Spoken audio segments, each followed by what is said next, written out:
My next Patreon question comes from Micah, who wants to know about the competition among the many streaming services that are currently available or on the horizon. With Apple TV+, Disney+, HBO Max, and Peacock coming to the streaming wars in the coming months, how will services like Netflix, Hulu, and Amazon Prime Video be affected in the long run? That's certainly something many of these companies will be bracing for, since logically most consumers will only be picking a select few to subscribe to. A lot of people compare this to cable, but I've been saying cable should do this for years. Let the consumers buy what services they want instead of making them pay for things they're not interested in. Why would I ever need the Food Network? Netflix is probably the streaming service with the biggest outreach at the moment. It has become synonymous with streaming and has done a great job of creating a footprint all over the world. Even though highly watched shows like Friends and The Office will be leaving Netflix soon, they still plunk down a lot of money to be the exclusive streaming home of Seinfeld. The slate of original programming also looks to be bulking up. They're investing a lot more in animation now, as well as prestige projects like Martin Scorsese's The Irishman and Noah Baumbach's Marriage Story. They are also teaming up with populist directors like Michael Bay and Zack Snyder. They will probably lose some subscribers to other services, but I think Netflix will be okay for many years. I do wish they would let shows like Tuca and Birdie find an audience rather than canceling them only a few months after their debut. Amazon Prime Video is tied with their online shopping service, so I also think they'll survive. The streaming service probably only accounts for a small fraction of the company's annual revenue anyway.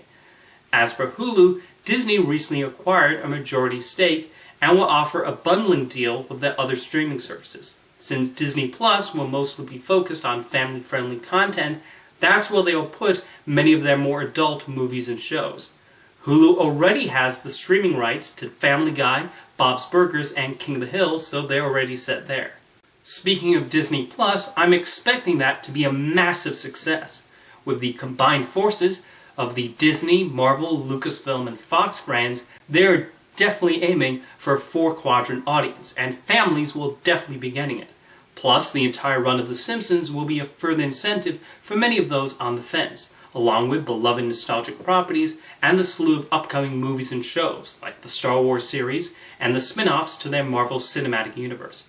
I think Warner Brothers using the HBO brand to sell their streaming service is a smart move, and I will fully expect them to promote the large amount of properties they own. Not just HBO, but also DC Comics, Looney Tunes, Cartoon Network, and WB's massive film and television library. HBO Max also acquired the streaming rights to Doctor Who, Sesame Street, South Park, and the Studio Ghibli catalog. I don't think it will beat Disney+, but HBO Max should still be considered formidable competition. Peacock, NBC Universal streaming service, I'm not sure about. They have an excellent library too, but the name does not have the attachment people have with other brands. I think when people hear the name Universal, they tend to think of the theme parks more than the movie studio, as opposed to Disney, where people think of the theme parks, the movie studio, the television channel, the animated films and shows, etc. They will try to entice people with revivals of Saved by the Bell and Punky Brewster, but while those certainly have nostalgic followings, how big are those series really?